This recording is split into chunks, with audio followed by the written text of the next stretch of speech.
En la década de los 90, en la televisión mexicana, había un personaje que se hizo muy famoso, que se llamaba Paco Stanley. Y Paco Stanley participó en varios programas, hasta que en 1995 llegó a tener su propio programa que se llamaba Pácatelas. Y uno de los momentos cumbre del programa de Paco Stanley de Pácatelas, que yo recuerdo que veía de niño, era cuando cantaba una canción. Y en esa canción todo el público participaba y era una canción de autoexaltación. Y entonces Paco Stanley empezaba a cantar: qué lindo soy, qué bonito soy, cómo me quiero, sin mí me muero. Y la gente decía: jamás me podré olvidar, ¿no?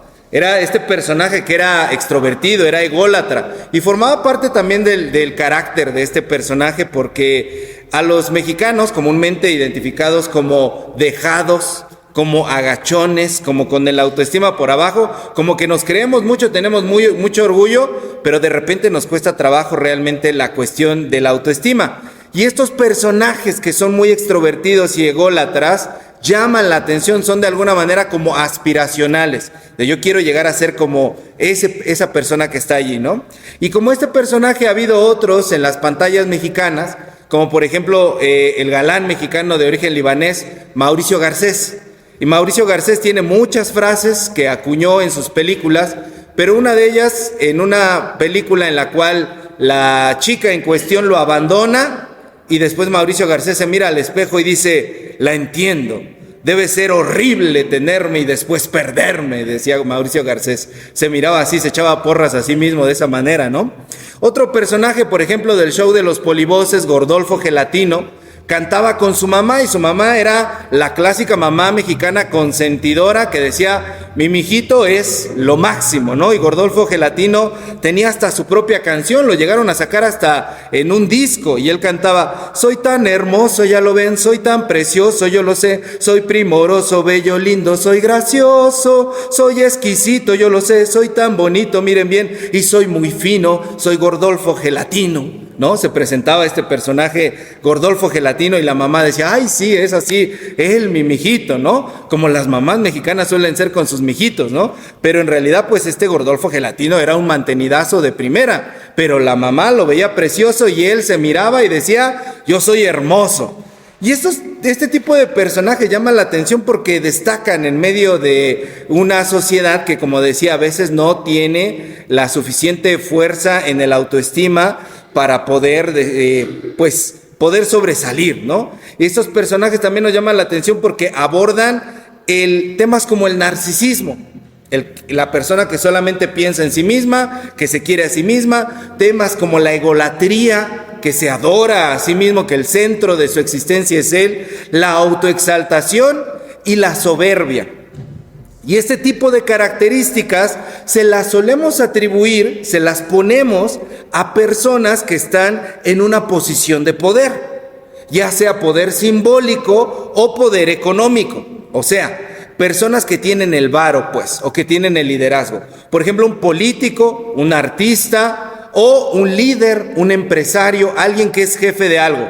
Entonces, de tal manera que nosotros pensamos que alguien que tiene poder necesariamente tiene que tener alguna de estas actitudes. Para nosotros es difícil a veces asimilar que alguien que tiene poder, que una persona poderosa pueda ser humilde. Y esto es algo que ha caracterizado a la humanidad desde siempre. El ser humano siempre ha tenido este tipo de pensamiento, de que las personas que están en poder es difícil que uno pueda contactar con ellas, aspirar a poder charlar con ellas, aspirar a que te puedan escuchar. El que está en liderazgo necesariamente, a veces piensa la gente, tiene que ser o como el Gordolfo Gelatino o el Mauricio Garcés o el Paco Stanley, creído, alzado, así con una posición de egolatría muy notoria, ¿no? Tienen el ego por los cielos. Y esto es algo que ha existido desde siempre, de tal manera que hasta los judíos lo tenían. Y entre otras cosas, eso hacía que los judíos pensaran que el Mesías que iba a venir necesariamente iba a tener este tipo de carácter. A lo mejor como un gran conquistador, como lo fue Alejandro Magno, o como lo fueron otros grandes conquistadores de la historia, que eran guerreros que para nada tenían una pizca de ser humildes. Los judíos no concebían que un rey pudiera ser humilde. Aunque hay profecías en la Biblia, como Zacarías 9:9, que lo dicen explícitamente. Zacarías 9:9 dice: alégrate mucho, hija de Sión, da voces de júbilo, hija de Jerusalén. He aquí tu rey vendrá a ti, justo y salvador, humilde y cabalgando sobre un asno, sobre un pollino, hijo de asna. Y aunque los profetas lo decían explícitamente, a los judíos no les entraba ni por aquí que su rey fuera humilde. Entonces, cuando Jesús, el día de hoy que estamos recordando la entrada triunfal de Jesús, en este domingo de Palmas o domingo de Ramos, entra de la manera en la que entró, Jesús estaba haciendo declaraciones sin palabras. Declaraciones simbólicas y poderosas. Declaraciones nada más con el solo hecho de caminar, de entrar en el burrito sin decir una sola palabra. Jesús estaba diciendo mucho. Y nos dice en esta mañana, que hoy tenemos 3 sermones que se llaman igual, pero son diferentes todos. Nos dice 2 cosas, primeramente, sobre lo que debe existir y cuál debe ser el carácter que debemos tener nosotros como seguidores de Jesús. Y lo primero que Jesús nos dice es que debemos ser humildes. Debemos ser humildes. ¿Qué significa eso? Jesús, cuando elige un burro para poder entrar en la ciudad de Jerusalén, no lo hizo al azar. No fue nada más porque era la opción que había. Fue un acto deliberado. Fue a propósito para poder entrar en Jerusalén. Porque de esta manera nos estaba enseñando la humildad y el servicio a Dios. ¿Por qué? El burrito, en primer lugar, significaba el cumplimiento de las profecías. Como ya dije, Zacarías 9 dice que el Mesías va a entrar, el rey va a entrar montado en un burrito. Entonces Jesús estaba diciendo, aquí se cumple la profecía, número 1. Número 2, el burrito era una forma de identificarse con el pueblo.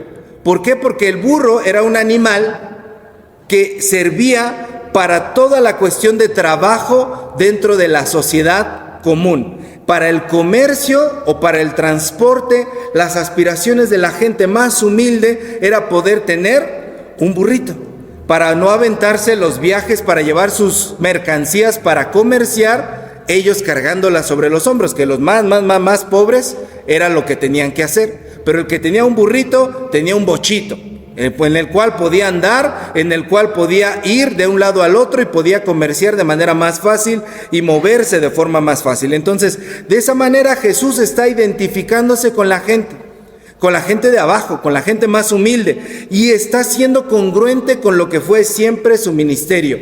Él siempre estuvo cercano a la gente, él siempre tuvo compasión de los más humildes, él siempre estuvo con la gente que lo necesitaba. En tercer lugar, el burrito era un contraste abierto y explícito con la idea que se tenía de este rey Mesías guerrero que iba a venir. Jesús está diciendo abiertamente, no, las aspiraciones que yo tengo son mucho más grandes que poder gobernar los reinos de este mundo. Yo no quiero ser electo en la elección presidencial que viene este año. Yo no quiero tener un puesto, un curul dentro de la ONU. Yo no quiero ser el gobernante del Imperio Romano. Mis aspiraciones van mucho más allá. Yo quiero el reino de Dios aquí en la tierra. Entonces Jesucristo está contradiciendo lo que la gente pensaba que debía ser un rey. Y en cuarto lugar y finalmente, el burrito era un símbolo de paz y de humildad. ¿Por qué? Porque el animal que se utilizaba para las guerras era el caballo. El caballo era el animal conquistador. El caballo era el animal de guerra. Entonces Jesús, cuando elige un burrito, está enviando un mensaje de paz, un mensaje de redención, un mensaje de reconciliación. Está diciendo, Dios viene a hacer la paz con todos aquellos que no quieren estar en paz con Dios. Dios viene a mostrar la reconciliación con toda la humanidad. No importa qué pecado hayan cometido, Dios entra hoy en esta ciudad para reconciliar a todos. Entonces de esa manera le estaba cambiando el chip a la gente de su tiempo. El rey no era ególatra, el rey no era soberbio, el rey no era creído, el rey no era inalcanzable, el rey vino a servir. El rey vino a vivir en humildad, y humildad significa humanidad. El rey se hizo humano y vino a servir a las necesidades de las personas, a hacer algo por las necesidades de las personas. Entonces, el primer desafío que nos plantea esta entrada triunfal es poder ser humildes, es decir, ser como Jesús y, en primer lugar, cumplir las profecías de Dios. Cuando yo digo que debemos ser humildes, lo que estoy diciendo es que debemos cumplir la palabra de Dios, como Jesucristo lo cumplió. Y ahí es donde la puerca torció el rabo. Porque cuando decimos tienes que cumplir la palabra de Dios, dijimos, ¡ay! ¿Pero qué parte?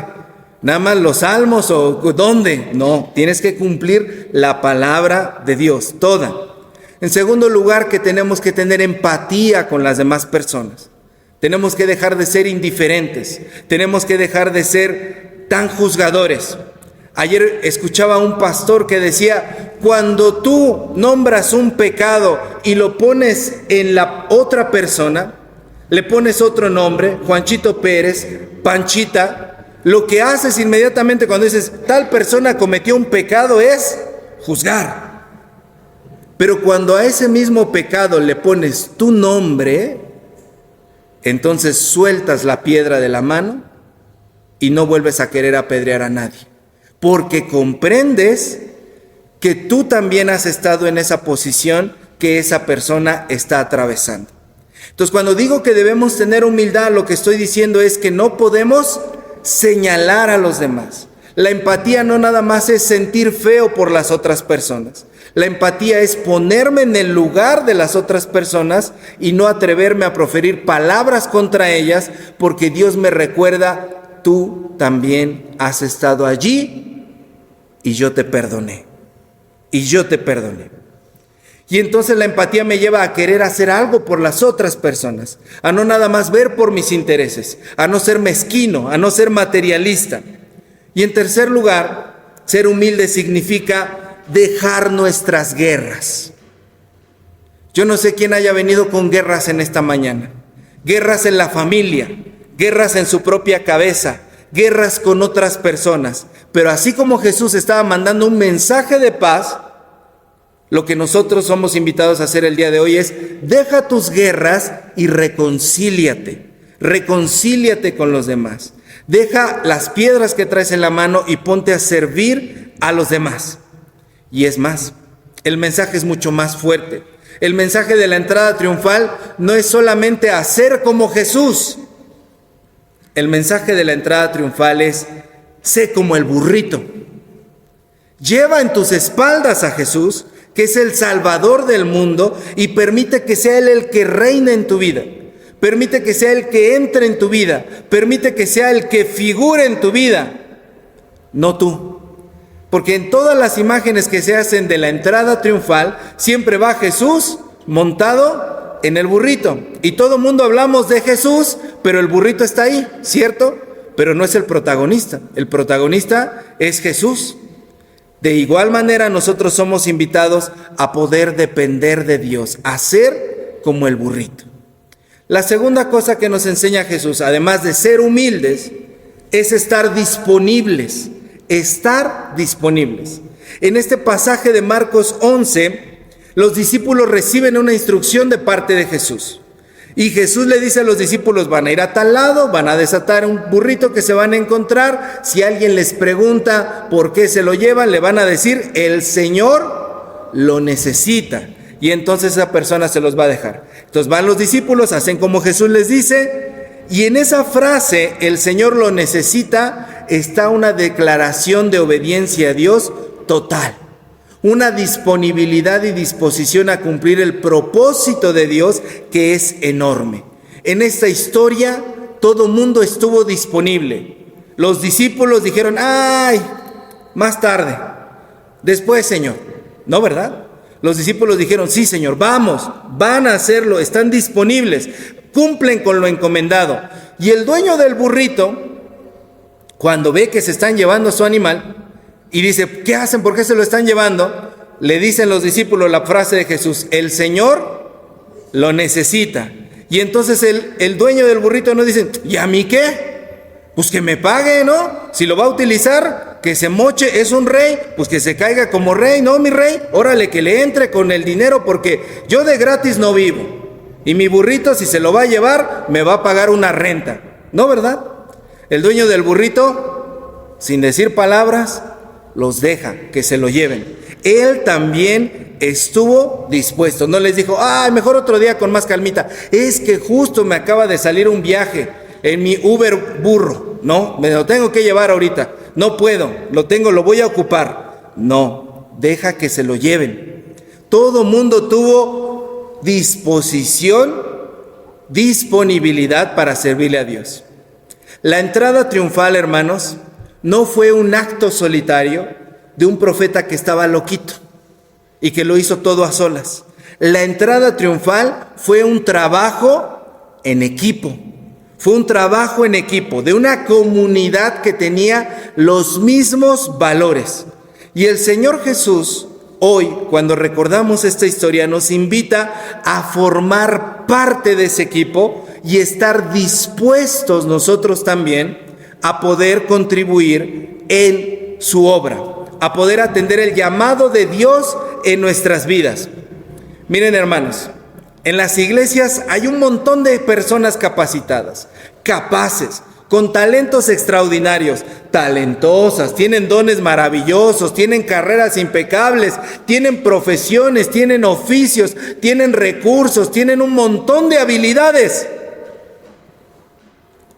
Pero muy pocos están dispuestos a ponerlos al servicio de Dios. Hay gente que usted la escucha y habla extraordinariamente. Deberías predicar, no, yo no tengo tiempo, yo no puedo, es que estoy bien ocupado ahorita porque tú sabes, y empiezan a contarte la historia de su vida como si eso los disculpara de servirle al Señor.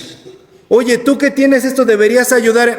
No, es que yo no puedo ahorita, fíjate que... Y es que cómo necesitamos a alguien con tus características. Y se hacen los que la cruz le habla. No voy a decir la Virgen, porque nosotros no le vamos a ese equipo, pero todos se hacen de la vista gorda, ¿no? Nos hacemos de la vista gorda, porque pasamos por alto lo que tenemos en nuestras manos para poder servir. No es lo que tenemos, sino el corazón disponible que ponemos al servicio de Dios. Y a veces ve uno a la gente que económicamente a lo mejor es la que menos tiene, que es la que más da, y es la que está, y es la que apoya, y es la que da todo. Por eso el Señor nos invita el día de hoy en la entrada triunfal. Tú debes también poder estar disponible para poder obedecer, para poder servir en cualquier momento, en cualquier circunstancia, para poner tu agenda al servicio de Dios, para poner tus deseos al servicio de la obra de Dios, para poner tus recursos, tus comodidades a un lado y poder priorizar la obra de Dios. Pero eso no es fácil, pastor. No, nadie dijo que era fácil. Fácil no es, va a ser difícil, mucho, yo no les voy a mentir, es muy difícil poner nuestra vida y todo lo que tenemos al servicio de Dios. Pero cuando tú estás disponible, Dios te capacita, Dios te fortalece, Dios te multiplica lo que tú pones en sus manos para poder cumplir su voluntad. Entonces, hermanas y hermanos, el llamado de Jesús en esta mañana que empezamos con este recorrido de estos sermones es muy sencillo. Debes ser humilde y debes estar disponible. Nosotros somos invitados a poder ser humildes y estar disponibles. Dios también nos está eligiendo a nosotros. El mensaje se llama Dios te necesita. Y esto es algo maravilloso, porque Él pudo prescindir de todos nosotros. Sin embargo, decidió abiertamente necesitarnos. Así que no importa cuán pequeño te sientas tú, cuán inútil te puedas llegar a sentir, en realidad el Señor te necesita y te va a capacitar para que tú puedas ser un testigo de su vida, de su poder y de su amor. Entonces la invitación final de Jesús es: humíllate delante de mí y ponte disponible delante de mí, porque yo voy a hacer grandes cosas en tu vida. Entonces, hermanos, atendamos el llamado de nuestro Señor a poder ser humildes y estar disponibles. Amén. Pongámonos de pie, vamos a orar. Bendito Señor, te damos gracias, Padre. Gracias porque en tu infinita bondad, Señor, hoy tú quieres entrar en nuestras vidas. Hoy, Señor, quieres que nosotros podamos también comprender e imitar, Señor, lo que tú hiciste, lo que todos hicieron, Señor, ese día para poder recibirte en la ciudad de Jerusalén. Pero que el final no sea el mismo, sino que en nuestras vidas realmente, Señor, tú puedas resplandecer y dejemos, Señor, que todo se transforme, Señor, dentro de nosotros y podamos realmente, Señor, cumplir con tu voluntad. En el nombre de Jesús. Amén.